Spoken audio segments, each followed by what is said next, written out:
Ibu Bapak, kalau Anda ingat ya, kita dulu diumumkan mulai ada COVID itu bulan Maret 2020, kalau Anda ingat ya.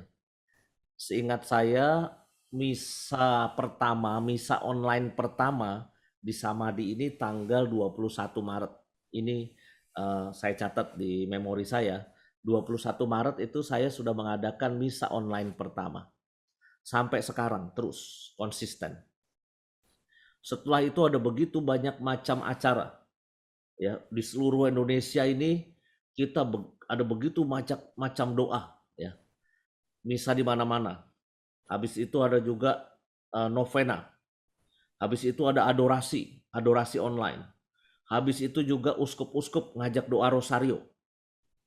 Kalau Anda ingat, uskup-uskup itu diurut satu persatu, mulai dari uskup Suharyo, uskup di mana lagi sampai ke Papua. Pokoknya itu semua uskup sudah mengajak kita berdoa, dan isi doanya sama, yaitu minta supaya COVID segera berlalu. Itu sejak bulan Maret 2020. Tapi sampai bulan Agustus kemarin kita masih eh, dengan penuh ke, apa ya, mungkin kecemasan, mungkin dengan penuh kekhawatiran, kesedihan. Juga kita masih sibuk ngomongin kopat covid ya. Sampai sekarang, ya sekarang sedikit tenang kita di Jakarta, Tangerang, Bekasi, bahwa situasi itu sudah mulai menurun, melandai, sehingga lalu mereka yang sakit itu mulai uh, tidak seheboh ketika bulan Juni akhir dan Juli. Saya ingat kok Bapak Ibu, uh, mulai saya terima pasien isoman di sini untuk periode 2021 ya. Kalau periode 2020 saya rahasiakan. Ya, jadi tahun 2020 saya menerima pasien isoman, cuma saya rahasiakan karena hanya internal, eh, romo-romo, suster-suster, frater-frater, biarawan-biarawati, dan keluarga inti. Tapi itu tidak kita sebarluaskan. Tapi yang pada tahun 2021 ini, mau nggak mau pada akhirnya kita harus membuka. Membuka karena nampaknya tingkat keganasannya itu sangat tinggi ya. Sehingga lalu waktu itu di sini kamar-kamar di Samadi semua penuh pasien COVID. Dan Anda mau tahu di Rumah Sakit Carolus waktu itu ya, waktu lagi tingkat-tingkatnya tinggi itu, semua unit bagian belakang itu ya itu untuk COVID. Mulai dari unit Franciscus, unit Ignatius, unit Maria, Lidwina, Elizabeth, unit Carolus, unit Yohanes, unit Teresia, unit Lukas. Lukasnya Lukas 1, Lukas 2. Jadi ada 10 unit. Semua buat COVID dan full. Anda bayangkan situasi waktu itu sangat mengerikan sebetulnya. Sekarang semuanya sudah bersih, tinggal unit Franciscus. Ya, sekarang semuanya sudah bersih, unit Franciscus yang masih tersisa. Di Samadi sendiri, pasien yang disembuhkan di sini 165 orang. Ya, 165 orang. Ditangani oleh ya amatiran seperti kami, romo-romo, suster dan frater di Samadi, tetapi tentu dalam pantauan Rumah Sakit Carolus. Nah, kenapa saya ungkap data ini pertama-tama Bapak Ibu ya? Kita sudah doa panjang, macam-macam jenis doa, tapi kok nggak baik-baik, kok COVID nggak pergi-pergi. Bahayanya adalah itu akan membuat tingkat keputusasaan tertentu, sehingga lalu kita bisa mengalami krisis rohani, krisis iman. Dan manusia itu kan kecenderungannya maunya instan. Doa maunya abrakadabra lalu sembuh. Doa abrakadabra maunya lalu kaya.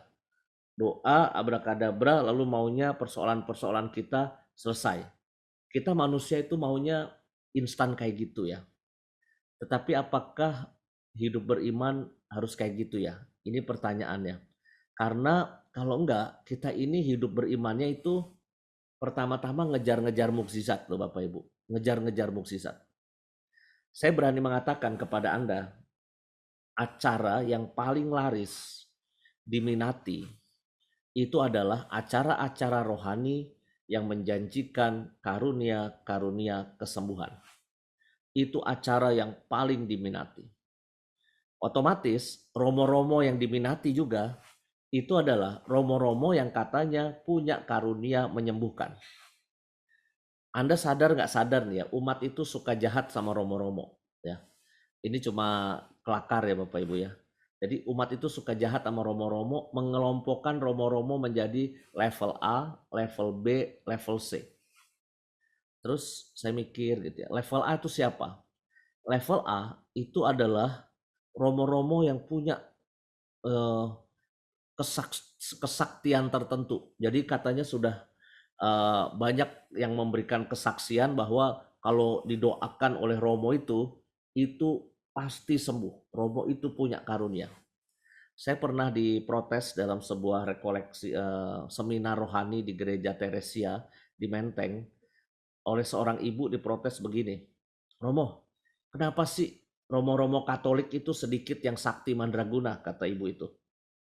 Terus saya sedikit syok kan ya, romo-romo Katolik cuma sedikit yang sakti mandraguna.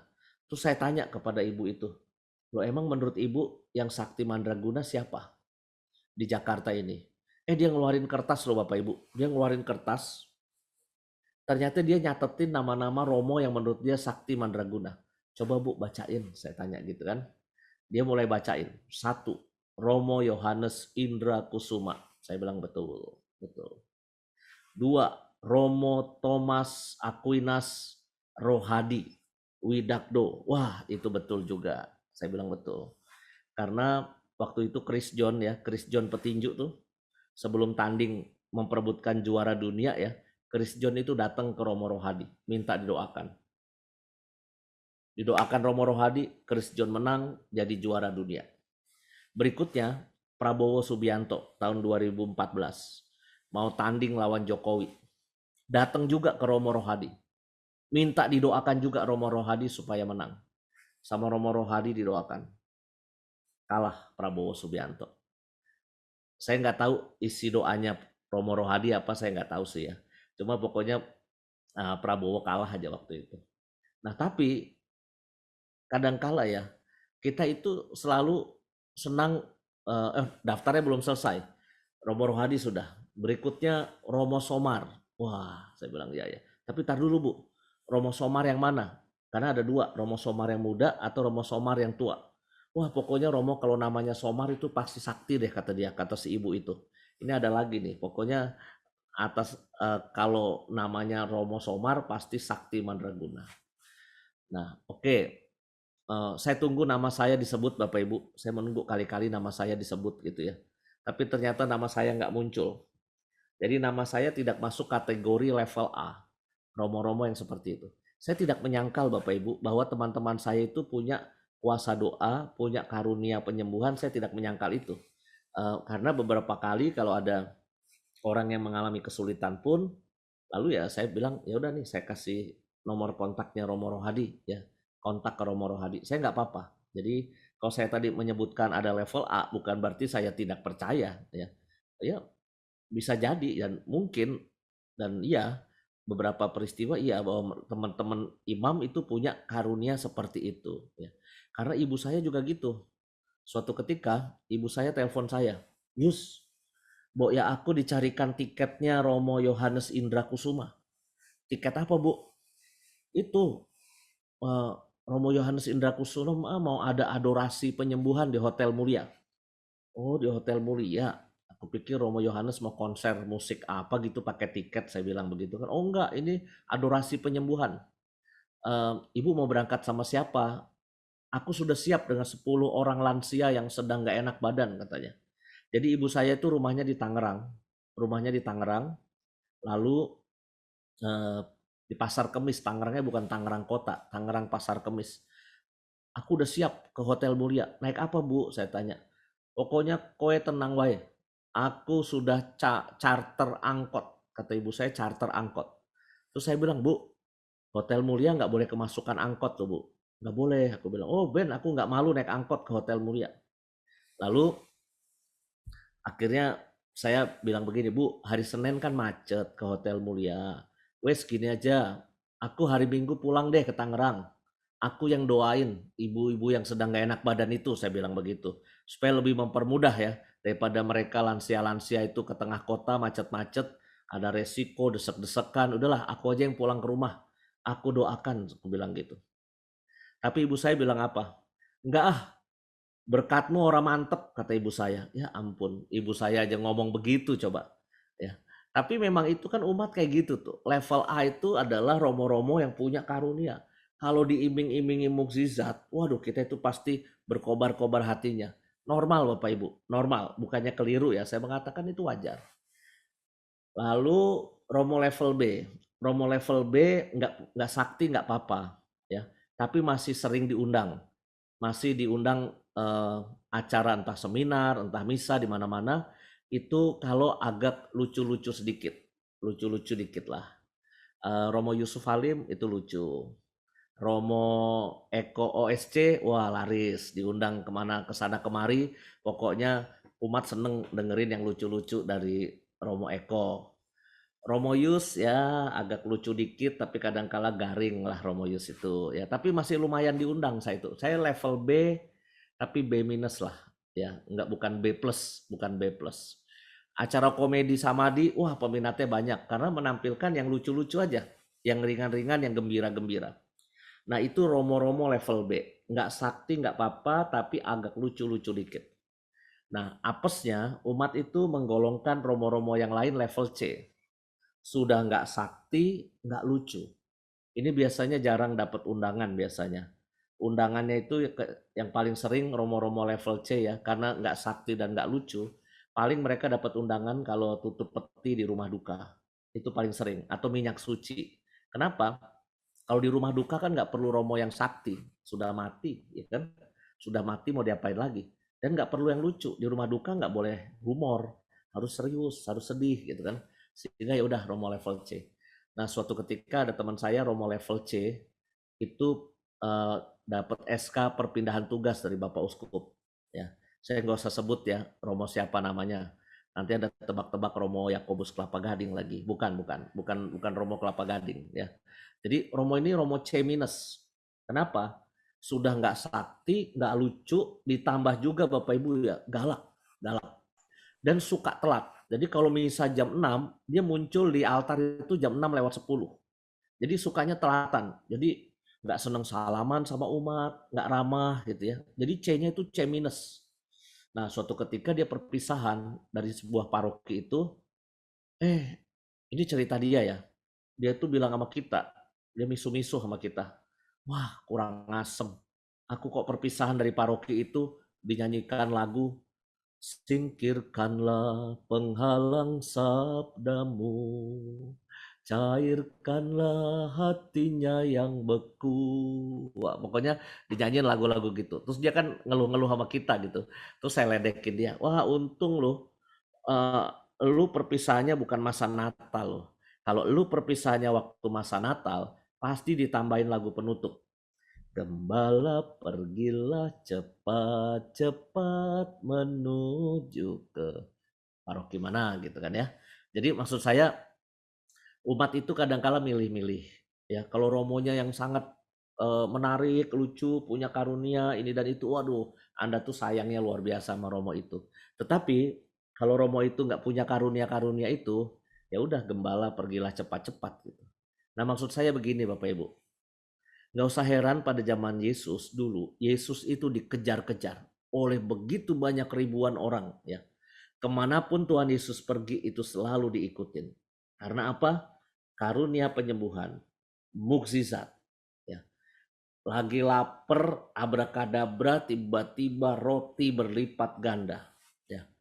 Ini nabi muda, umur 30-an, Anda bayangkan umur 30-an, mirip siapa ya? Mungkin 30-an, kalau Romo Suyadi udah ketuaan. Romo Suyadi ketuaan. Romo Yadi itu udah hampir 50 Romo Suyadi itu. Romo Nugroho udah 50. Romo Inung, Romo Tino yang baru ya. Romo Tino itu 30-an, umur 30-an. Bayangkan masih kayak Romo Tino, masih muda, eh, lalu punya karunia. Wah, nggak usah heran bahwa lalu eh, diikuti begitu banyak orang berbondong-bondong. Nah, tapi kita lihat proses Tuhan Yesus dalam bacaan hari ini. Yesus itu dikejar-kejar begitu banyak orang, tapi Tuhan Yesus bilang, suruh mereka pulang. Suruh mereka pulang. Karena apa? Tuhan Yesus ingin naik ke atas bukit untuk berdoa seorang diri. Bapak Ibu, sepopuler-populernya kita, sehebat-hebatnya kita tetap butuh momen yang namanya kita harus berhenti sejenak, kita diam dan berdoa. Ya. Ketika kita tidak pernah ambil waktu untuk diam dan berdoa, percayalah sama saya bahwa hidup kita suatu saat akan mengalami kekeringan.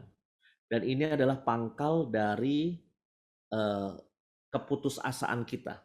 Karena kita tidak pernah ambil waktu untuk duduk diam dan berdoa. Kalau saya tanya Anda, Bapak Ibu, apakah Anda berdoa? Saya yakin. Iya Romo, saya berdoa. Saya yakin itu.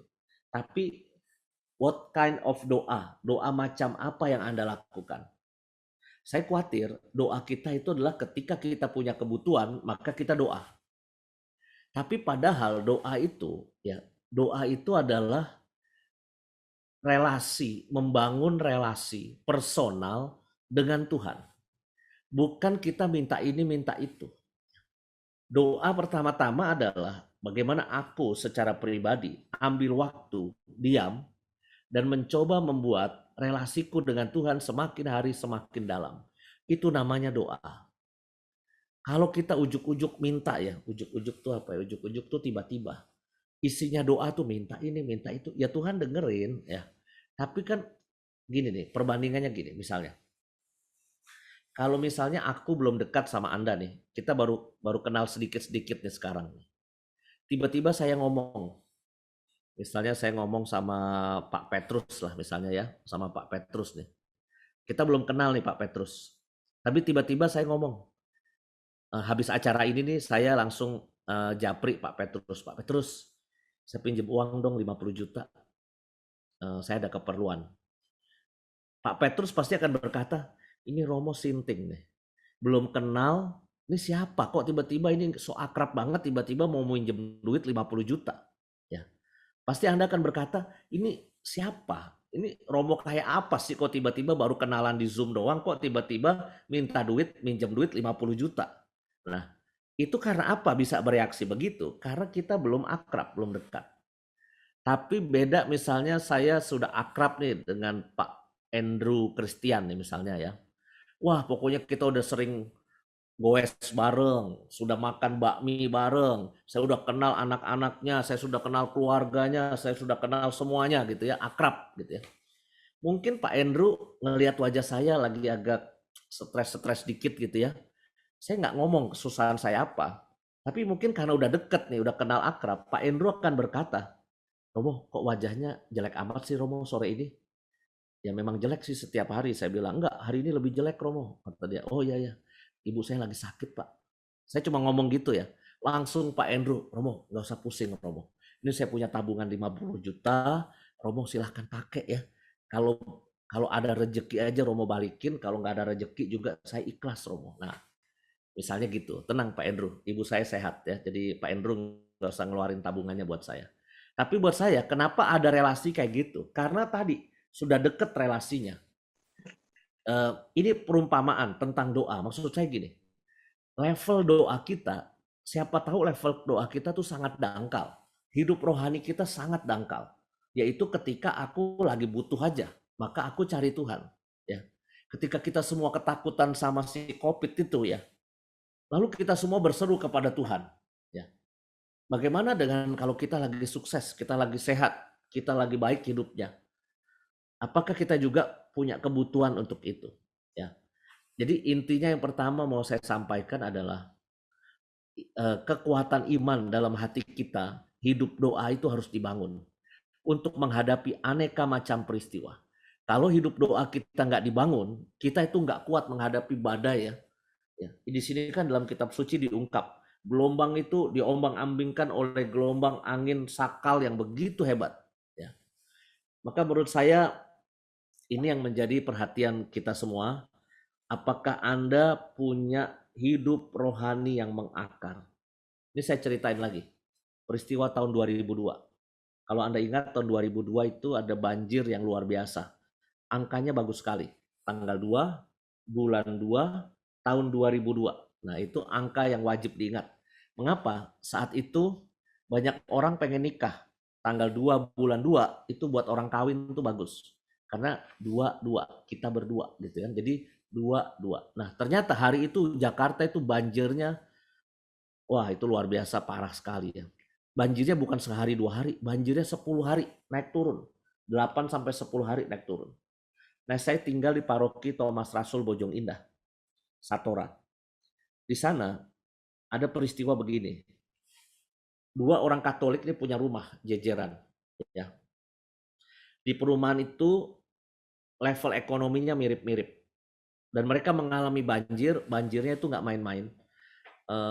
Cuma semata kaki, tapi semata kaki kalau Anda berdiri di lantai 2. Jadi banjirnya itu naik ke lantai loteng, bukan cuma lantai bawah. Artinya apa? Artinya harta benda Anda terendam semua. Ya. Semua yang Anda perjuangkan secara finansial selama ini ya, harta benda yang ada di rumah itu habis semua. Apa yang terjadi? Ini 2 orang Katolik rumahnya jejeran, sama. Banjirnya sama, bencananya sama. Apa yang membedakan? Orang yang pertama, ada si ayah yang pertama di sini. Dia memutuskan ambil obat serangga, ya. Obat serangga terus dia minum. Dia mati bunuh diri. Itu karena banjir. Karena apa? Naik turun banjirnya, bikin stres. Tapi yang di sebelah kiri ini satunya lagi nih, ya. Bapak yang ini, dia pergi ke dapur umum di gereja. Saya bikin dapur umum di gereja waktu itu. Terus dia bilang, Romo, saya bantu-bantu di sini aja boleh nggak Romo? Loh, rumah Bapak bagaimana? Kan rumah Bapak kalau nggak salah kena daerah yang banjir juga. Aduh, habis Romo. Ayah habis. Terus gimana Pak? Oh ya udahlah biarin Romo, nanti juga Tuhan ganti kali. Dia bilang begitu. Sekarang mendingan daripada saya stres, saya bantu-bantu aja di dapur umum, dia bilang. Akhirnya dia bantu-bantu di dapur umum, dia pakai perahu, dia keliling bagi-bagi nasi bungkus ya kepada korban-korban banjir. Sekarang setelah berapa puluh tahun hidupnya kembali normal. Ya. Sedangkan bapak yang tadi, yang satunya ini, dia mati bunuh diri. Bapak Ibu, mau saya katakan apa sebetulnya? Orang boleh punya penderitaan yang sama, ya. Tetapi kualitas batin itu berbeda-beda. Kualitas batin berbeda-beda. Penderitaan kita boleh sama loh. Bokeknya bisa sama. Sama-sama bokek nggak punya duit bisa sama loh. Tapi stres bisa beda-beda. Bisa beda-beda. Romo-romo juga beda-beda nih misalnya. Ini ada COVID. Ada romo yang memprotek diri sedemikian rupa. Pokoknya dia nggak mau keluar. Dia melindungi diri supaya dia nggak kena COVID. Karena tingkat kecemasannya dia takut terkena COVID. Ada yang begitu. Saya dan Romo Hariliong agak nekat-nekat sedikit. Kita pergi ke Mangga Dua, kita pergi ke Tanah Abang, ya. Lalu juga kemana-mana lah. Lalu akhirnya kita dikaruniai COVID bulan November tahun 2020. Kita berdua kena COVID. Romo Hariliong sampai ICU. Mau mati dia waktu itu ya. Kalau saya dirawat 17 hari bulan November. Tapi yang menarik setelah itu adalah bagaimana kami berdua sampai pada kemantapan. Mari kita buka samadhi. Kalau yang lain itu adalah mari kita tutup gereja kita. Ya enggak? Paroki-paroki kan mari kita tutup gereja kita. Kalau ada karyawan satu aja kena COVID, gereja langsung tutup kan? Langsung tutup.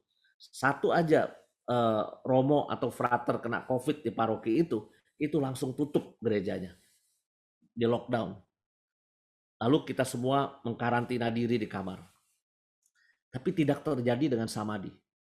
Samadhi saya bilang, mari kita buka pintu selebar-lebarnya. Selebar-lebarnya. Orang lain pada jauhin COVID, saya akan mengundang yang kena COVID datang ke sini. Saya mantap begitu Bapak Ibu. Nah maksud saya begini, ini tergantung pada juga kekuatan dan keberanian kita ya menghadapi aneka macam peristiwa. Tiap orang beda-beda Dan di sini saya ingin mengungkapkan bagaimana Yesus naik ke atas bukit dan berdoa seorang diri. Bagi saya itu adalah dasarnya. Itu adalah dasarnya. Kalau Anda tidak mau putus asa, Anda harus punya dasar itu. Jangan ngomong putus asa, cemas ini, cemas itu, tapi kita nggak mengolah kehidupan rohani kita. Ya, kita ini orang sibuk di Jakarta. Ya, Jakarta itu rame. Bahayanya apa? Kita nggak pernah punya waktu untuk duduk diam dan berdoa. Kita nggak pernah punya waktu untuk itu. Kita senangnya itu di tengah keramaian. Nah, maka musiknya orang Jakarta ya itu agak berbeda sama musiknya orang di pegunungan mana gitu ya, orang Sunda di pegunungan mana yang gemericik air. Musiknya itu akan ngikutin kontur gunung. Es lilin ece kelapa muda. Musiknya adem gitu, ngikutin lekuk gunung gitu. Tenang, ada gemericik air. Orang Jogja, Solo musiknya lain lagi sama orang Jakarta. Mungkin orang Jogja, Solo kan prinsip hidupnya orasah kesusu, alon-alon, waton kelakon gitu kan. Teng dong neng dong neng dong neng dong. Musiknya tenang. Hidup tuh tenang kayaknya, enggak kemerungsung. Sedangkan kita di Jakarta ini Bapak Ibu, hidup kita tuh kayaknya ruwet ya. Ruwet kemerungsung. Waduh, kalau nyetir mobil siksak sana, siksak sini, siksak sini. Maka nggak cocok nyetir mobil di Jakarta sambil dengerin lagu kelenengan gaya Jawa. Teng nong neng tung neng, keburu kesalip orang nggak sampai-sampai gitu. Orang Jakarta itu musik yang cocok itu musik klub malam. Jedek duk duk, jedek duk duk, jedek duk duk, jedek duk duk, ajep ajep, ajep ajep, sedang sibuk. Itu musiknya orang Jakarta. Ya, karena ngikutin ini loh, detak jantung kita yang ya pulsnya ini itu kayaknya lebih lebih cepat kita. Nah, bahayanya apa? Kita nggak pernah menikmati saat-saat kita hening, duduk, diam, dan berdoa. Bapak Ibu, pesan saya ini serius ya. Kalau Anda tidak mau putus asa, Anda tidak mau stres, Anda tidak mau krisis iman, ini dasarnya. Oke, sekarang kita lihat peristiwa Petrus ya. Ini kan angin sakal itu begitu keras. Pus, pus, pus, pus, pus, pus. Para murid takut semua. Pandemi COVID-19 juga mengerikan. Pus, pus, pus, pus, pus. Meninggal, meninggal, meninggal, meninggal, meninggal. IGD, IGD, IGD, ICU, ICU, ICU. Nggak dapet kamar, nggak dapet apalagi ICU. Juga pas meninggal pun, ya kemarin itu bulan Juli, Agustus ya, itu kita mati pun susah Bapak Ibu. Saya menolong begitu banyak orang yang dikremasi. Anda mau tahu, ngantri untuk dibakar aja jenazah kita ya. Itu ngantrinya seminggu sampai dititipin ke gudang penyimpanan mayat ya. Jadi bukan ngantri di rumah kremasi, bukan, disimpan dulu di gudang penyimpanan jenazah. Jadi waktu kemarin tuh ngerinya benar-benar ngeri.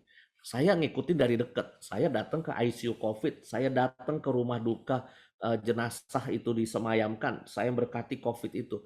Di sini saya nerima pasien COVID. Saya ngikutin semua dari dekat ya. Bahwa lalu mengalami ketakutan, ya semua mengalami kecemasan.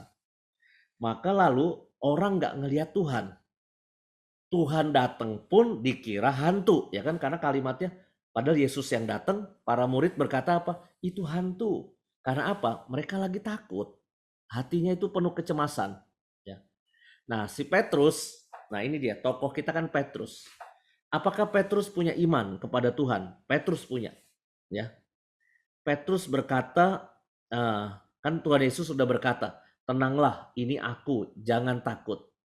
Tapi Petrus itu agak ragu. Dia punya iman, dia bisa berkata, Tuhan, kalau itu engkau, ya, suruhlah aku datang kepadamu dan berjalan di atas air. Lalu Petrus mulai nih, dengan imannya dia berjalan. Bisa berjalan. Tapi tiba-tiba brus, dia kecemplung, dia tenggelam. Karena apa? Imannya nggak kuat. Goyah. Ketika menghadapi itu semua, imannya goyah. Bapak Ibu, kita harus mengakui juga kadangkala ya dalam menjalani aneka macam kehidupan ya, penderitaan tuh bisa datang dalam hidup kita dengan level yang macam-macam. Ya, saya yakin lah, semua dari kita ini pernah mengalami penderitaan. Dari wajah-wajah Anda nih kelihatan semua pernah menderita. Dari dahinya kelihatan mengkerut ya, kayaknya berat sekali hidup gitu ya. Eh, itu semua dari kita tuh jangan pernah ada yang menyangkal Romo aku belum pernah menderita. Memang biasanya yang banyak menderita yang udah pada tua-tua nih, udah banyak puas asam garam kehidupan nih, menderitanya udah banyak nih, udah stres urusan suami, istri, urus anak, urusan di sekolah pada berantem lagi guru-gurunya, belum lagi ini gaji nggak naik-naik, padahal pengeluaran ini makin banyak, harga makin tinggi, stres semua. Mungkin Anda yang belum menikah ya, usul saya berpikirlah jadi romo atau suster ya. Dulu-dulu ya, dulu-dulu ya, mereka yang menikah itu suka ngeledekin saya. Kasihannya Romo-Romo eh, nggak punya pasangan, nggak bisa kaya, hidupnya miskin dan sebagainya. Bapak Ibu, jujur nih sekarang ya, kalau Romo-Romo kumpul ya, kita suka ngomongin suami-suami. Kasihannya suami-suami zaman sekarang ya, stres naik motor ke sana kemari mencari rejeki gitu ya untuk bayarin istrinya kreditan apalah, kreditan rumah, kreditan motor, kreditan apa lagi, belum lagi terlibat utang online, dikejar-kejar debt collector gitu. Kalau romo-romo nih Bapak Ibu ya saya bilangin ya, romo-romo tuh ya itu cuma tiap hari diam aja doa di sama dia. Itu banyak yang kirimin makanan loh. Romo-romo diem aja nih, makan 3 kali, snack 2 kali loh. Cuma diem aja nggak ngapa-ngapain gitu, ya. Maka nggak ada Romo mati kelaparan, nggak ada. Yang ada Romo mati stroke karena kegendutan. Dikirimin makanan terus oleh umat yang enak-enak, dikirimin babi, dikirimin ada Romo ya, ketahuan dia doyan daging anjing RW. Apa yang terjadi di paroki itu? Saya nggak doyan Bapak Ibu, jangan kirimin saya daging anjing, saya nggak doyan. Ya, ini Romo teman saya ini ketahuan doyan daging anjing RW. Apa yang terjadi? Senin dikirimin daging RW, Selasa RW, Rabu RW, sampai hari Minggu di meja makan dia daging anjing terus. Darah tingginya naik Bapak Ibu. Umat kan pikirnya apa? Wih nyenengin Romo, wih Romo kita nih jomblo kasihan, kayak anak panti kan, kalau jomblo itu kan kayak anak panti. Ayo kita kirimin makan yang enak-enak. Ntar Romonya darah tinggi, kolesterolnya tinggi, pembuluh darahnya pecah, stroke. Nah barulah Anda stres ya. Jangan begitu, maksud saya dikirimin yang enak tapi yang sehat gitu. Salmon, nah ikan salmon saya dikirimin tiap hari saya doyan ya kan. Eh, Masa dikirimin daging anjing. Eh, Sedoyan-doyannya saya sama bebek Pak Slamet ya. Itu sebulan juga paling sekali atau 2 kali walaupun saya doyan gitu. Jaga badan. Tapi buat saya umat itu kan suka nyenengin kita, nyenengin Romo, suster, frater ya.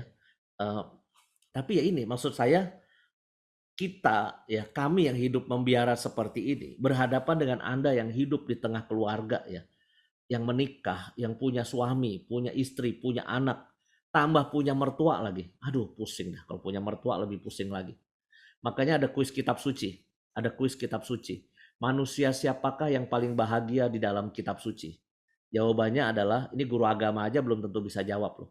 Manusia yang paling bahagia dalam kitab suci adalah Adam dan Hawa. Karena mereka menikah tapi tidak punya mertua. Nah itu dia. Ya, Adam dan Hawa. Udah suami sama istri aja udah ruwet, ditambah faktor mertuanya bukan mother in law, monster in law ya. Jadi akibatnya makin panas itu rumah tangga. Jadi hari-hari hidup kita tuh kayaknya stres saja bawaannya.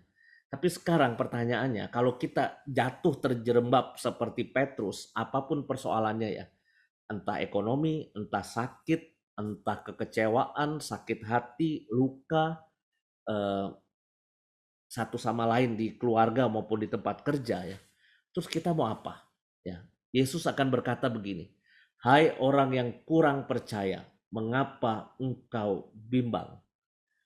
Lalu mereka naik ke perahu, lalu Yesus ada di perahu itu dan mereka menyembah, "Sesungguhnya engkau adalah anak Allah." Nah, ini yang saya maksud Bapak Ibu. Pada akhirnya kekuatan kita itu adalah kekuatan batin kita ya. Persoalan tuh belum tentu selesai ya. Tapi saya tuh punya keyakinan kalau kita kuat sedikit aja, sabar aja ya. Sabar sedikit. Kok saya yakin tuh hidup kita tuh akan berganti-ganti ya. Mungkin Anda pernah mendengar saya berdongeng. Dongeng ini sangat klasik. Kalau Anda rajin membaca buku-bukunya Anthony de Mello, Anda itu pasti akan paham dongeng saya ini. Suatu ketika itu ada seorang petani miskin. Petani miskin dia cuma punya 1 ekor kuda. Kenapa dia disebut miskin? Karena tetangga-tetangga punya kudanya banyak. 20, 30, 15 gitu. Kudanya banyak. Sedangkan ini miskin cuma punya 1. Nah, suatu ketika sudah miskin cuma punya 1 kuda. Tiba-tiba, by the way saya ngomong sampai jam berapa ya? Takutnya saya keenakan ngomong terus, tahu-tahu Anda udah harus pulang lagi. 5 menit lagi ya?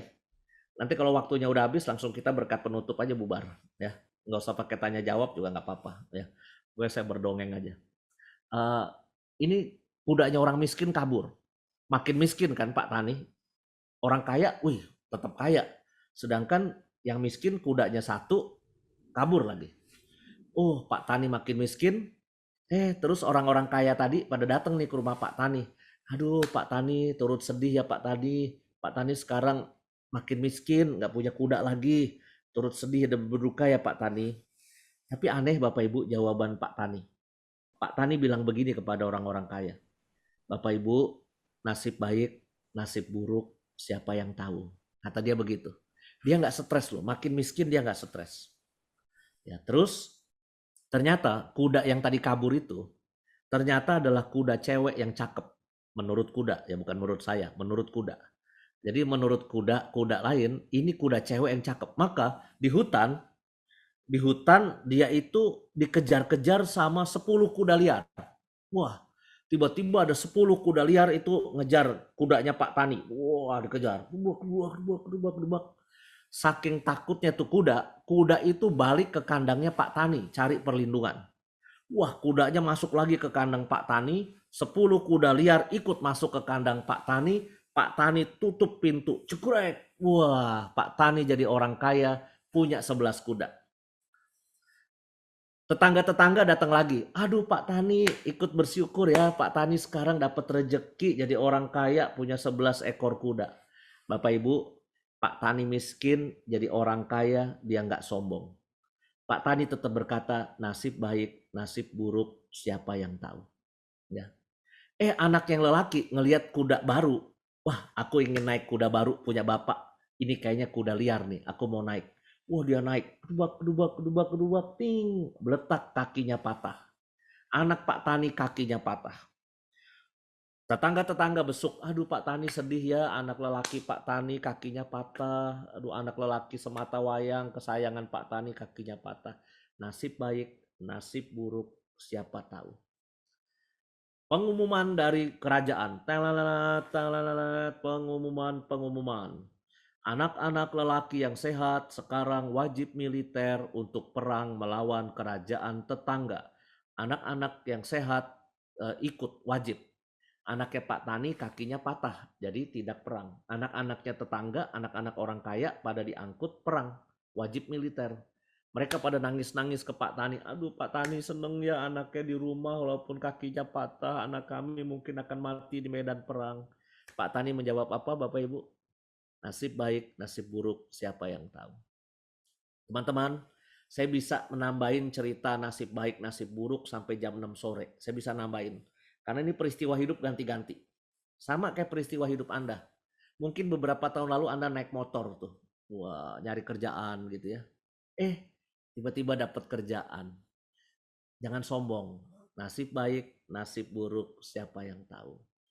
Berikutnya dapat pekerjaan naik motor. Cicil Avanza sekarang ya. Mulai bisa kredit Avanza. Sebulannya 3 juta, 4 juta. Anda bisa nyisihkan itu. Waduh puji Tuhan. Jangan sombong lagi. Nasib baik, nasib buruk, siapa tahu. Naik Avanza, bannya kempes di jalan tol. Wah, bannya kempes di jalan tol. Anda 3 jam stres di jalan tol. Waduh, tahu gitu. Enakan naik motor ya. Kalaupun bocor bannya juga di bawah. Ini di atas tol, bannya bocor, nggak bisa berbuat apa-apa. Nasib baik, nasib buruk, siapa tahu. Ganti pimpinan di Santo Yakobus. Kok ini yayasannya baik sekali nih, puji Tuhan. Nasib baik, nasib buruk, siapa tahu. Tiba-tiba yayasan memutuskan gajinya diturunin semua. Wah, nasib baik, nasib buruk, siapa tahu. Wah, pokoknya Bapak Ibu, hidup kita tuh nggak ada yang tahu lah. Cuma bagi saya begini, peristiwa hidup tuh ganti-ganti. Ya, Gusti Allah itu sepertinya sudah ngatur ya, bahwa kita itu dikasih aneka macam penderitaan, tapi nanti tahu-tahu kita lewat aja. Kita melewati persoalan itu. Maka buat saya gunanya putus asa apa ya? Film di bioskop tuh ada tuh yang sebelum COVID ya. Itu ada film di bioskop judulnya ini. eh, Nanti kita cerita tentang hari ini. Nanti kita cerita tentang hari ini. Kalau nggak salah itu ya judulnya. Nah, dengan perspektif nanti kita cerita tentang hari ini, itu memang konteksnya film itu tentang luka batin masa lalu dalam keluarga ya. Bukan tentang kemiskinan, bukan tentang apa-apa, tapi itu tentang rahasia yang tersimpan, luka masa lalu yang baru terungkap kemudian. Tapi judulnya itu kan bagus. Nanti kita cerita tentang hari ini. Saya udah bilang sama frater-frater di sini ya, one day ya, kalau kita jadi Romo, kalian jadi Romo, saya sudah tua, saya 15 tahun lagi kalian jadi Romo, umur saya sudah 60-an, kalian dorongin kursi roda saya di Samadhi, kan gantian. Sekarang saya dorongin kursi rodanya Romo Hadiwijoyo. Suatu hari nanti saya yang duduk di kursi roda di Samadhi, para frater yang sekarang ini jadi direktur Samadhi kan, mereka akan dorongin saya. Nanti saya bilang begini, nanti suatu hari nanti kita akan cerita tentang peristiwa tahun 2020 dan 2021. Kalian jangan lupa tuh tahun 2021. Kalian bisa makan enak gara-gara siapa? Saya bilang. Gara-gara saya jadi direkturnya. Jadi kalian jangan lupa. Jadi kalau saya nanti udah sakit, udah tua, tolong rawat saya baik-baik, dorongin kursi roda saya gitu. Jadi nanti kita cerita perspektif nanti. Bapak Ibu, hidup itu jangan pendek ininya apa namanya rentang pikiran kita jangan pendek, tapi kita harus tarik yang luas. Nanti juga lewat peristiwa ini, sabar, sabar. Syukur kalau abrakadabra doa kita terkabul ya, itu bisa diselesaikan ya persoalan-persoalan kita, syukur kepada Allah. Tetapi kalau persoalan itu nggak kelar-kelar, tolong sabar sedikit. Jangan pernah lalu kita cuma pendek, aduh ini aduh nggak bisa nih hidup kayak gini, udah langsung minum obat serangga lalu selesai hidupnya. Jangan kayak gitulah ya menurut saya. Kita itu dikaruniai kekuatan untuk menghadapi itu semua. Dan manusia itu diberi power untuk mengusahakan sesuatu. Di samping berkat dari Tuhan ya, manusia itu harus berjuang keras. Ini penutup, dongeng penutup. Bukan dongeng, ini kisah nyata saya. Ya, tahun 2010 saya itu di Filipina. Saya mau pulang ke Jakarta bersama Romo Fritz dari Lampung. Jadi berdua nih, Romo Projo Lampung sama Projo Jakarta mau pulang.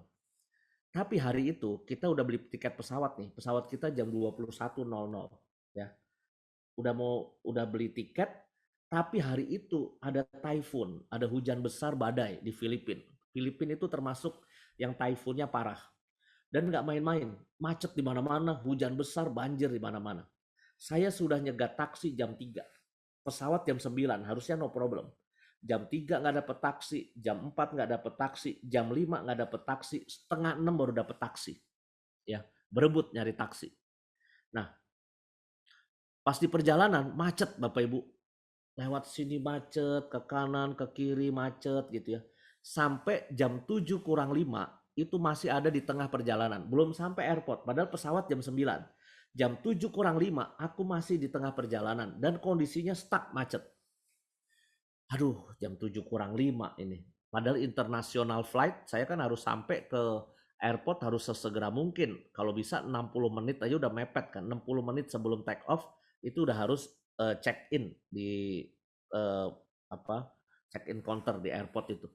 Terus saya nanya sama Romo Frit, ini piye ki? Ini kita harus 1 jam harus sampai airport. Kalau enggak kita ketinggalan pesawat, nggak boleh terbang aku bilang. Gimana solusinya? Saya tanya gitu kan ke Romo Frit. Nah Romo Frit ini Romo yang sangat saleh dan rajin doa. Ya, terus dia bilang apa?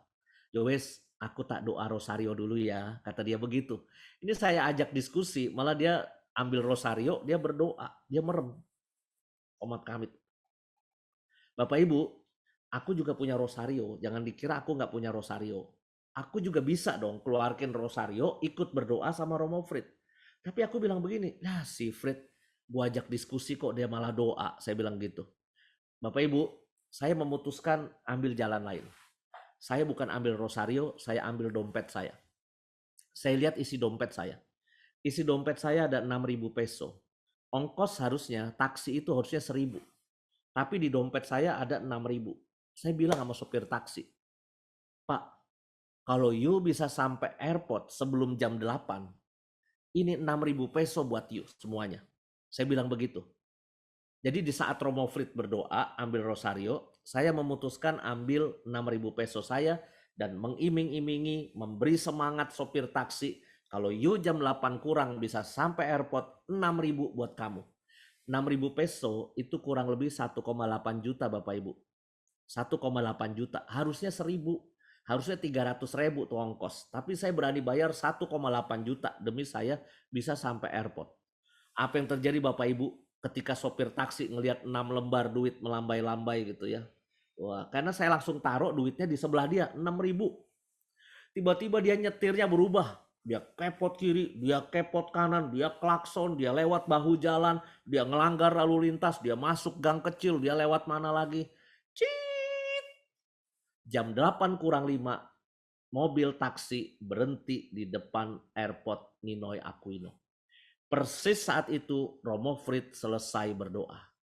Terus dia langsung tutup doa, dia melek mata, dia buka, lihat jendela gini. Terus dia ngomong, wih, doaku dikabulkan oleh Tuhan, kata dia. Bapak Ibu, mana yang uh, membuat keinginan saya terkabul? Ya, keinginan saya terkabul. Saya Romo Fritz berdoa atau duit 6.000 peso saya. Mungkin Anda yang saleh-saleh yang rajin doa itu berkata, jelas dong doanya Romo Fritz. Mungkin Anda berkata begitu, ya. Tapi Anda yang agak materialistik dan kurang rajin doa nih, ya. Mungkin ada beberapa wajah materialistik dan kurang doa ya. Anda akan berkata absolutely 6.000 pesonya Romo Yus. Pasti Anda berkata begitu kan? Orang yang bijaksana cari aman akan berkata apa? Oh, itu dua-duanya campur tangan antara doanya Romo Fritz dan 6.000 peso. Anda cari aman tuh jawaban begitu. Nah, Anda yang cari aman akan saya uji. Akan saya uji. Ya, saya yakin banyak yang bilang dua-duanya. Akan saya uji begini. Kalau saya ambil rosario, dua-duanya berdoa, kira-kira dibanding sampai nggak saya ke airport? Kalau saya nih nggak ngeluarin 6.000 ya, saya ikut rosario aja, diam aja. Sama kemungkinan kedua, Romo Frit nggak doa, Romo Frit nggak ambil rosario, dia ngeluarin dompet juga. Yus, tak tambahin ya 3.000. Jadi 9.000 peso kita kasih ke sopir taksi. Jadi nggak ada yang doa, tapi dua-duanya masih semangat kepada sopir taksi. Ayo pak, terus pak, ayo pak, dikit lagi. Ayo pak, 9.000 peso, ayo pak. Mana yang paling mungkin terkabulnya harapan saya? Dua-duanya doa atau dua-duanya memberi semangat kepada sopir taksi? Maka Anda akan berkata Romo Yus kurang spiritual. Tapi Bapak Ibu, saya punya iman begini. Tuhan sudah mengaruniakan saya rejeki. 6.000 peso di dompet saya. Itu Tuhan kasih lewat keuskupan. Ada duit itu. Kenapa nggak saya pakai? Itu duit dari Tuhan. Ya, itu juga dari Tuhan gitu. Tuhan juga pengen saya bekerja. Tuhan juga pengen saya bergerak. Jangan cuma diem aja. Mungkin Tuhan berkata, sekarang giliranmu, puter otakmu, pikir supaya engkau sampai itu jam 8 sampai airport. Jangan kalau udah begini lu diem aja. Mungkin Tuhan juga berkata begitu. Um, tapi jawaban paling aman memang itu. Dua-duanya itu berkat Tuhan dan juga usaha manusia. Oke lah, itu gak usah diperdebatkan ya. Tapi buat saya, kalau dalam keadaan putus asa, sesusah apapun ya Bapak Ibu, sabar aja, sabar. Terus bekerja. terus saja lakukan tugas kita ya. Nanti entah kenapa ya, tiba-tiba set, kelar aja persoalan itu. Ya, jadi kita jangan merasa jadi orang paling menderita seluruh dunia lah Bapak Ibu. Aduh, seakan-akan penderitaan Anda ini penderitaan paling pol di seluruh dunia. Bapak Ibu percayalah sama saya. Ini pepatah dari para ahli kungfu ya, ahli kungfu di Tiongkok ya. Di atas langit selalu ada langit. Ya. Jadi kalaupun kita lagi kaya ya, kalau lagi kaya, lagi sukses, di atas Anda masih ada orang lain yang lebih sukses. Tapi sebaliknya Bapak Ibu, kalaupun Anda lagi susah, Anda lagi nestapa, Anda lagi nelongso, Anda lagi sedih ya, di bawah Anda masih banyak orang lain yang lebih sedih dan lebih susah hidupnya. Jangan merasa Anda paling menderita sedunia ya. Itu jangan ikut-ikutan lagu dangdut. Aku merasa jadi orang termiskin di dunia. Bohong. Ada orang lain yang lebih miskin daripada Anda. Tapi mereka bisa menikmati hidup. Mereka bisa bahagia.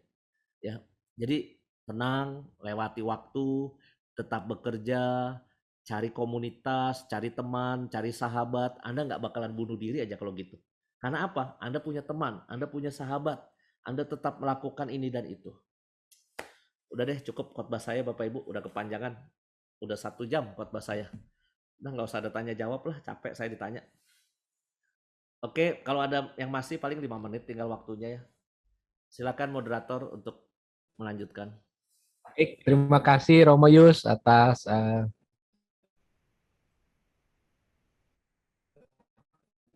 pengalaman yang sudah dibagikan, juga pengalaman yang sudah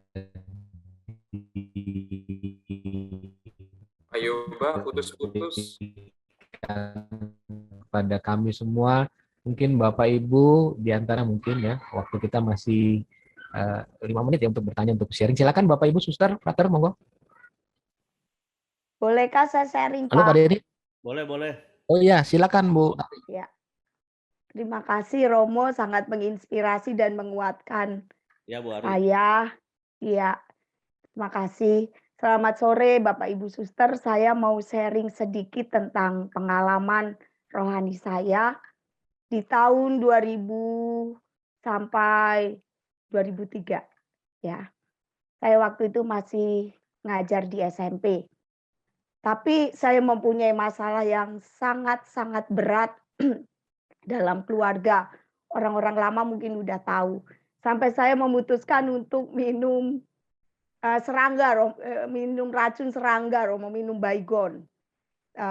Tapi hal itu tidak terjadi karena ternyata anak saya yang besar itu lari-lari dan mengatakan saya mau minum itu, lalu itu sudah dipegang itu racun serangganya lalu saya tampolkan sehingga tumpah.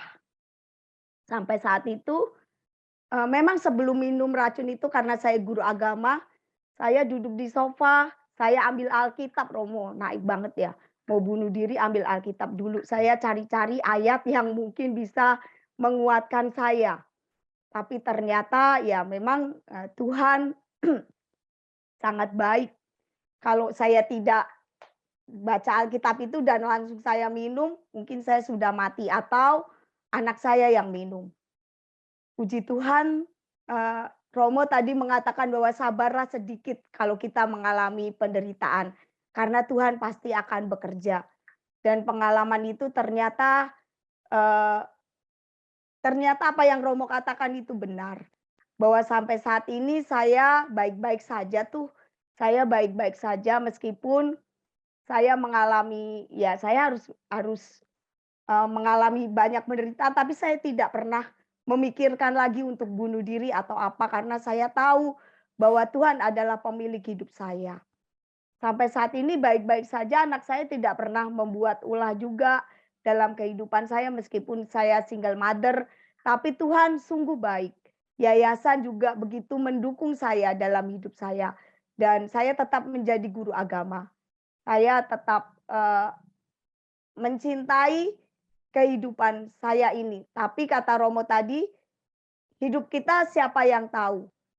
Ya memang, saya tetap waspada dan tetap, berdoa. Semoga doa-doa saya itu tidak kendor, karena kadang-kadang juga saya kendor. Saya suka lupa berdoa juga Romo, meskipun, eee, masa pandemi ini saya harus tetap kenceng ya, terutama kalau anak-anak saya di seminari itu, saya harus kencang berdoa. Saya juga was-was, tapi tetap menyerahkan hidup saya pada Tuhan. Apapun kondisinya, tetap berpegang pada Tuhan. Itulah Bapak Ibu, dan Romo sharing saya. Semoga Tuhan tetap meneguhkan kita semua di masa-masa yang sulit, di masa-masa yang tidak menentu ini karena, eee, sabar itu adalah, eee, menunggu waktu Tuhan yang terbaik, itu ya. Sabar itu subur, ya. Begitu Romo, Romo Yus, terima kasih. Ya, terima kasih Bu Ari. Bu Ari termasuk teman lama di Yakobus ini sejak tahun berapa ya Bu ya? Ya, buktinya masih hidup ya Bu sampai sekarang ya kita ya. Masih Romo. Itu ibaratnya film Bruce Willis nih, Bu Ari ini Die Hard. Nggak mati-mati, itu film Bruce Willis Die Hard. Ya, pokoknya Terima kasih Romo. berjuang terus intinya. Baik, terima kasih Bu Arin, Romo Yus. Masih ada Bapak Ibu, Suster, Frater? Apakah ada yang... Saya coba ya Pak. Monggo Bu Rina. Baik, kalau menurut saya nih Romo Yus ya, karunia itu tidak perlu yang spektakuler Romo, tetapi kata-kata yang menghibur, kata-kata yang menguatkan adalah sebuah karunia ya. Kalau menurut Ibu tadi, Romo Yus itu tidak masuk dalam orang yang sakti ya, tapi dalam keluarga kami, suami kami terutama, suami saya, itu Romo Yus adalah orang yang sakti. Kenapa gitu?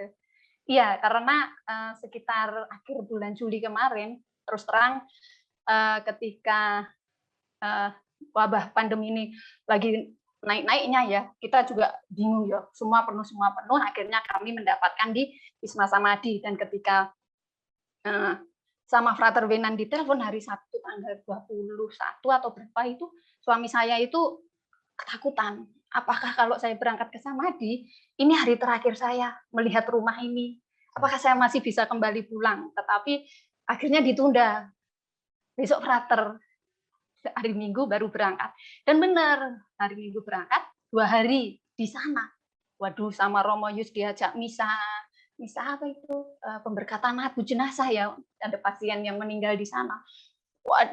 Keluarganya kan pada menangis, nah itu membuat dia juga shock di sana. Akhirnya pada malamnya dia mengalami sesak nafas, bergumul, tapi dia tidak teriak-teriak minta tolong Romo atau siapa, tapi dia bergumul di ruangannya.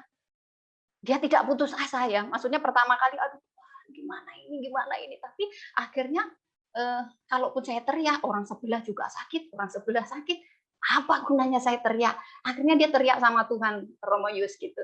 Dia berdoa, tapi dia takut untuk memejamkan mata. Kalau saya memejamkan mata, apakah saya akan bangun lagi?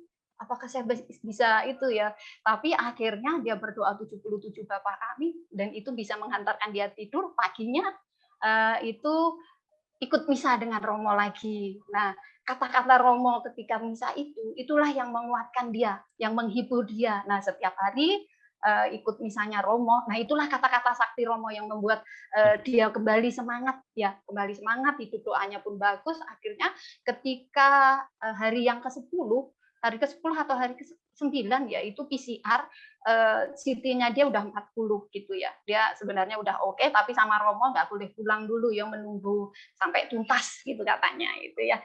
Nah, itulah di saat-saat keputusasaan, tapi karena suami saya tergolong dia hidup kerohaniannya bagus, di saat dia mau putus asa dia ingat Tuhan, itulah yang menguatkan dia, bagaimana dia akan semangat, dia harus tetap berjuang, itulah yang meneguhkan dan dia untuk cepat kembali pulang. Dan juga kata-kata penghiburan dari orang-orang di sekeliling, itulah yang menjadi kekuatan kekuatan bagi kita. Ya jadi kita itu sebenarnya dikasih oleh Tuhan itu karunia ya. Tadi tidak perlu seperti Romo Sumar ataupun Romo itu ya, tapi dengan kata-kata kita yang menghibur seperti Romo Yus, khotbahnya yang masuk ke dalam hati, yang sampai sekarang pagi ini selalu mengikuti acara Samadi, semakin hari semakin dipulihkan seperti itu. Di saat keputusasaan menimpa, orang lainlah yang akan menjadi penghiburan kekuatannya. Seperti itu Romo Yus dan teman-teman, pengalaman iman yang keluarga kami dapat, dan juga terutama bagi saya pribadi, Romo Yus adalah orang yang sakti, kata-katanya. Terima kasih. Ya, makasih Bu Rina. Salam buat suami ya. Ya.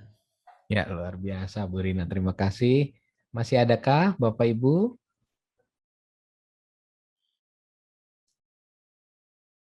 Atau ada yang mau ditanyakan mungkin kepada Romo Yus juga boleh. Boleh kita bersharing atau menanyakan berkaitan dengan tema sore hari ini. Masih ada Bapak Ibu? Saya lagi Pak, maaf mau bertanya. Misalkan kita ini Romo, kita diajak curhat sama orang yang berputus asa ya. Nah, kita kan kalau nasihatin tuh pinter ya Romo.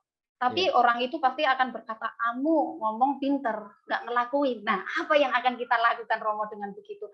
Kamu nggak mengalami, misalkan kamu nggak mengalami meninggal oleh suamimu, kamu gampang ngomong seperti itu. Nah, bagaimana Romo kita mendampingi orang yang sangat berputus asa seperti itu Romo? Kontriknya seperti itu, karena terus terang saya juga sering diajak untuk sharing seperti itu. Terima kasih. Ya. Jangan lupa judul dari BKSN itu kan teman seperjalanan ya, sahabat seperjalanan. Maka kita kan bukan judulnya menjadi penasehat untuk yang putus asa, tapi menjadi teman seperjalanan mereka yang sedang putus asa. Kita ingat peristiwa di Emmaus, misalnya 2 murid yang putus asa, pulang kampung dia merasa kecewa, merasa kalah, merasa gagal.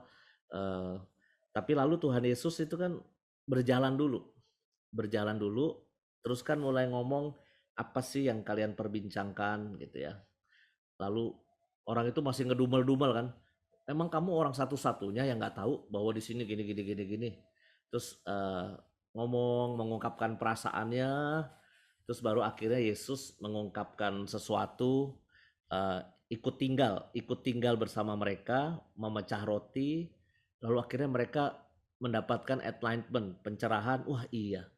Lalu mereka semangat lagi, inilah Tuhan sudah datang. Lalu mereka kembali ke Yerusalem. Nah, maksud saya memakai perumpamaan itu begini Bu. Jangan termotivasi, jangan berkeinginan ingin kasih nasihat ya. Apalagi kalau kita nggak pernah punya persis pengalaman seperti itu ya. Saya mungkin bisa dengan mantep ngomelin pasien COVID, itu karena saya pernah kena COVID. Saya tahu bagaimana rasanya sesak nafas.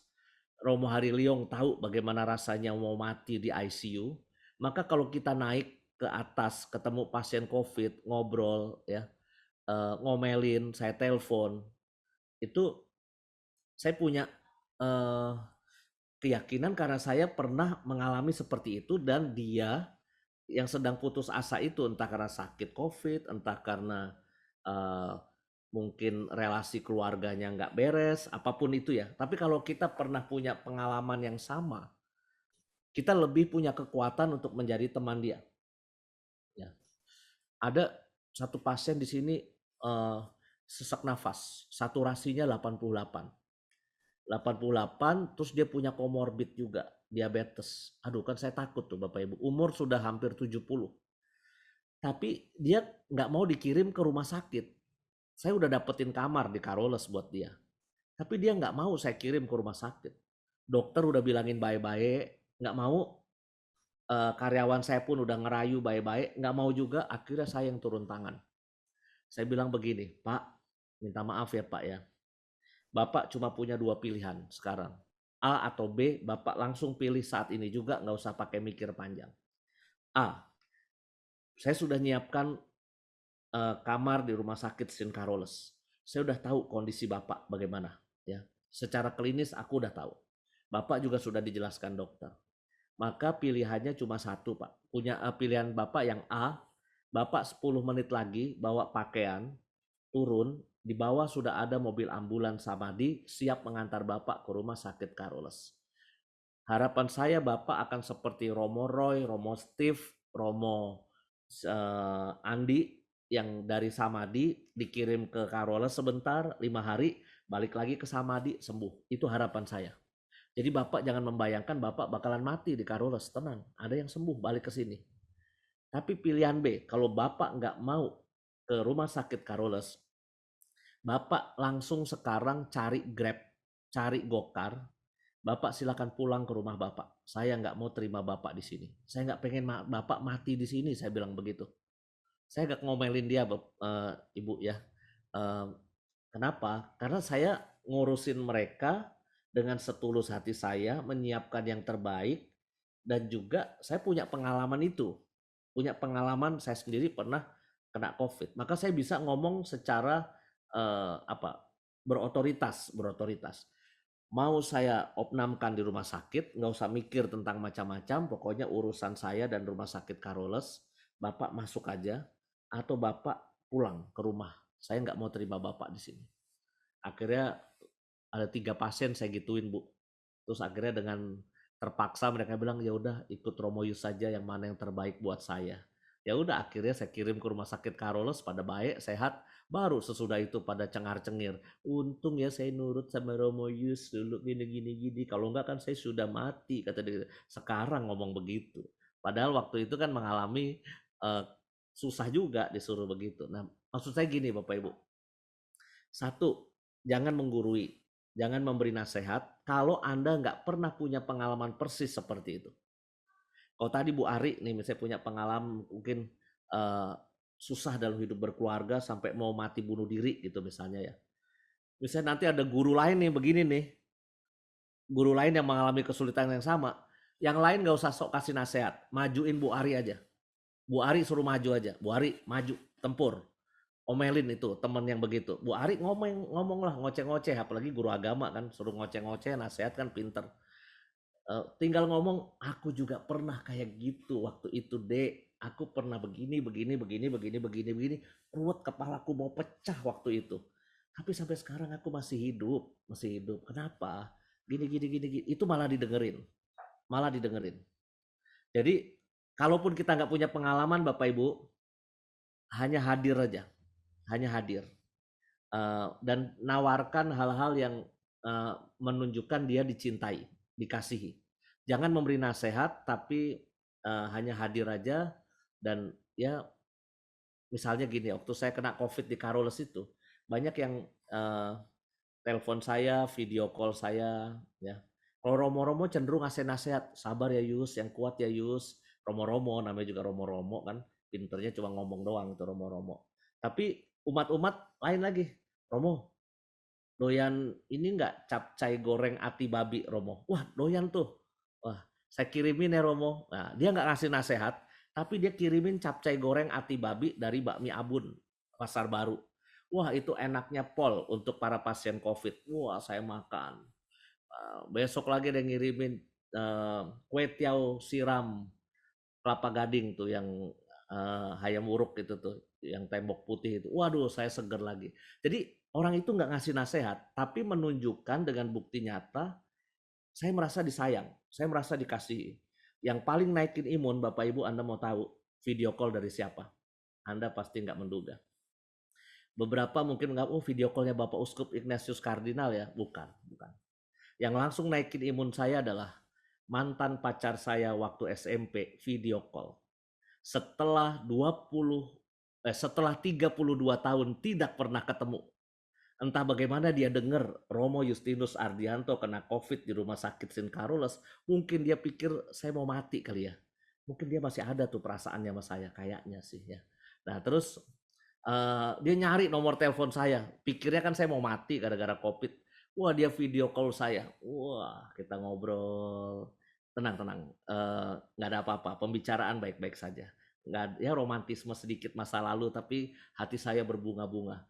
Lalu besoknya saya di swab PCR, langsung negatif Bapak Ibu. Ya, jadi menurut saya yang bikin saya sembuh tuh video call dari mantan pacar yang 32 tahun tidak pernah berkontak lagi. Tapi anehnya setelah saya sembuh, dia nggak pernah kontak saya lagi. Itu dia. Jadi setelah saya sembuh dari COVID, keluar dari rumah sakit, nggak ada lagi kontak sampai sekarang. Jadi maksud saya hadir, nggak usah kasih nasihat, ya hanya menemani aja ya. Itu pasti sudah memberi kekuatan buat dia. Kalau Anda persis punya pengalaman yang mirip, nah itu barulah Bu Ari maju bertempur. Ngomonglah langsung. Karena memang punya pengalaman yang mirip. Ya. Ini contoh saja. Baik, makasih. Baik, terima kasih Romo Yus. Terima kasih Bu Rina. Masih ada lagi Bapak Ibu? Kalau sudah tidak ada, cukup kita akan lanjutkan dengan doa umat, kemudian nanti ditutup dengan doa penutup dan dilanjutkan oleh berkat dari Romo Yus. Mari kita hening sejenak, kita persiapkan hati dan pikiran kita untuk berdoa bersama-sama.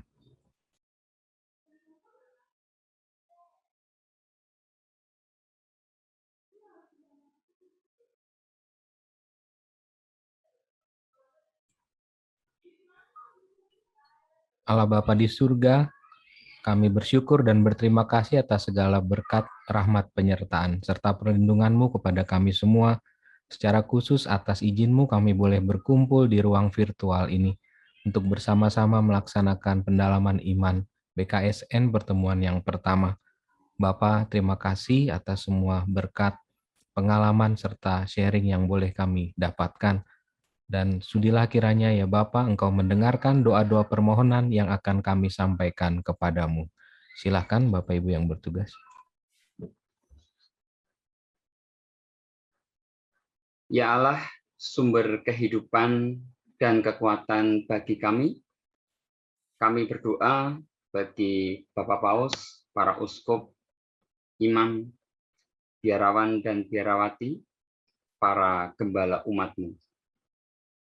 Kuatkanlah dan teguhkanlah karya pelayanan mereka dalam mengembalakan umat-Mu. Banyak di antara umat-Mu yang mengalami kecemasan dan kemerosotan iman. Terangilah karya pelayanan para gembala-Mu dengan curahan Roh Kudus untuk membantu umat-Mu yang cemas dan putus asa, sehingga jauh daripadamu. Berikanlah umat-Mu dengan pengharapan yang baru, karena akan iman kepercayaan kepadamu, bahwalah pemilik kehidupan untuk kami berserah diri dengan ikhlas. Marilah kita mohon. Kabulkanlah doa kami ya Tuhan. Tuhan Yesus yang Maha Baik, terima kasih telah menyertai dan membimbing perjalanan hidup kami hingga saat ini. Terima kasih pula atas kehidupan yang penuh warna tiap harinya, sehingga lewat peristiwa-peristiwa itu kami memperoleh banyak pelajaran dan ditempa menjadi manusia yang lebih baik. Tuhan Yesus yang berbelas kasih, kami datang ke hadapan-Mu untuk memohon kesembuhan setiap kelemahan dan penyakit kami. Kami percaya dengan sabda-Mu, setiap orang yang sakit menjadi sembuh. Datanglah menolong kami di tengah penyebaran virus COVID-19, agar kami mengalami kasih-Mu yang menyembuhkan itu. Sembuhkan pula kami dari sikap egois yang menghalangi kami untuk bekerja sama dalam mengatasi wabah penyakit ini. Sembuhkan juga kami dari rasa sombong yang menganggap diri kami kebal.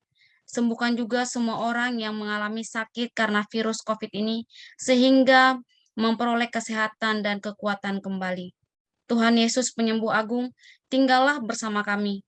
Sertailah kami di tengah kecemasan dan keputusasaan kami, sehingga kami tetap dapat merasakan damai-Mu.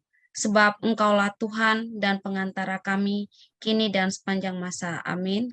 Marilah kita mohon, kabulkanlah doa kami. Kabulkanlah doa kami ya Tuhan. Ya Bapa, panggil kami, rengkuh kami, biarkan kami untuk terus tekun berada di dekat-Mu, sehingga kami bisa bersandar dalam tangan-Mu untuk kami menghadapi perjalanan hidup kami ini. Kami mohon Kabulkanlah doa kami ya Kabulkanlah doa kami. Doa kami ya Tuhan. Allah Bapa, sumber kekuatan dan rahmat dalam hidup kami. Kami datang padamu, hendak berserah diri dan memohon kekuatan atas keputusasaan kami di tengah situasi yang sulit ini. Semoga melalui rahmat-Mu, kami semakin dikuatkan dalam iman dan pengharapan kami. Kami mohon berkat-Mu juga, agar kami senantiasa memanfaatkan waktu untuk terus berelasi denganmu. Ampuni kami yang selalu mengutamakan hal-hal duniawi daripada berelasi denganmu. Marilah kita mohon. Kabulkanlah doa kami ya Tuhan.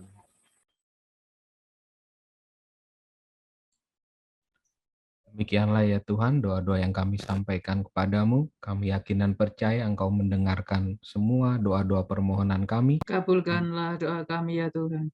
dan selalu memberikan yang terbaik bagi kami. Engkaulah Allah yang kami puji dan kami sembah, dahulu kini dan sepanjang segala abad. Amin. Amin.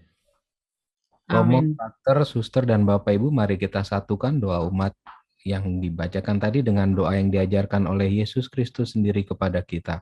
Bapa kami yang ada di surga, Di dimuliakanlah surga, namamu, dimuliakanlah Kerajaanmu, kerajaanmu, jadilah kehendakmu di Kerajaanmu, bumi seperti dalam jadilah kehendak-Mu di atas rezeki pada bumi seperti dalam surga. Amin. Berilah kami rezeki pada hari ini, dan ampunilah kesalahan kami, seperti kami pun mengampuni yang bersalah kepada kami.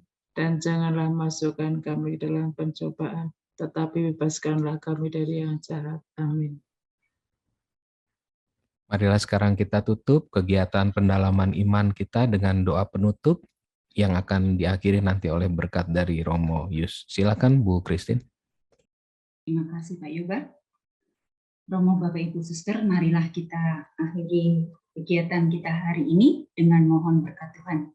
Dalam nama Bapa dan Putra dan Roh Kudus. Amin. Allah Bapa yang Maha Baik, sumber kekuatan kami.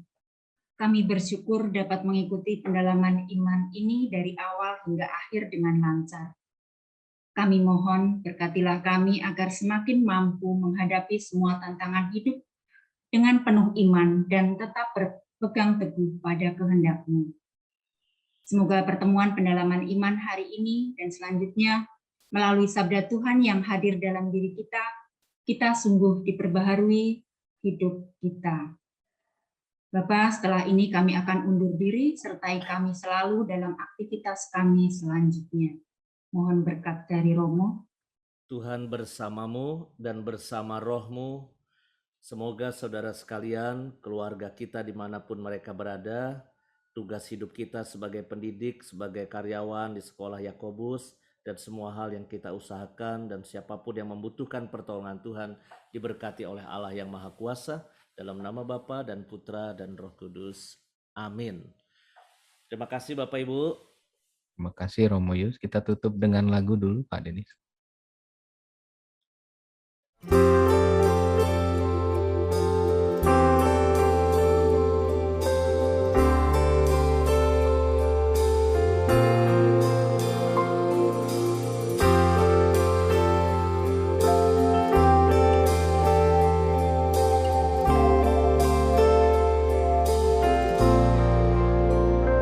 We give thanks with a grateful heart.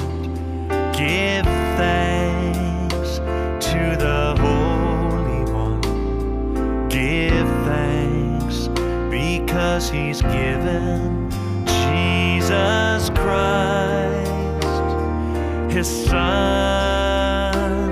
Give thanks with a grateful heart. Give thanks to the Holy One. Give thanks because He's given Jesus Christ, His Son. And now let the weak say, I am strong. Let the poor say,